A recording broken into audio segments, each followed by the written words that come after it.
Welcome to the Rim Break Rodeo. We hope this video helps. You'll start by confirming hardware and software so HDR can work.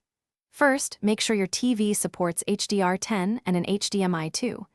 0+ input, otherwise the signal can't pass.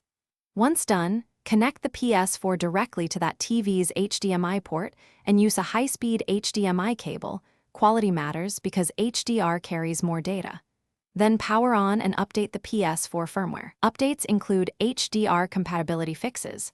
Doing this first saves time later when toggling settings. You'll now enable HDR in the PS4 menu and choose compatible output. Navigate to Settings, then Sound and Screen, then Video Output Settings. Set HDR to on when supported so the console only sends HDR to compatible content. If your display supports deep color, enable it to expand color depth. For PS4 Pro, select 2160p if your TV is 4K. For original PS4, keep 1080p. This ensures your console sends the right format and prevents color clipping or washed-out images. You'll finish by verifying HDR and fixing common problems. Launch an HDR-enabled game or sample HDR video to confirm the TV's HDR indicator lights up. Visually, you should see richer highlights and deeper blacks.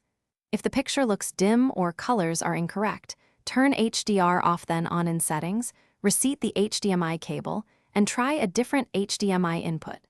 If issues persist, reset the PS4 video output or boot safe mode and choose Change Resolution. That often forces a clean handshake between devices. Thanks for watching. Consider subscribing if we helped you.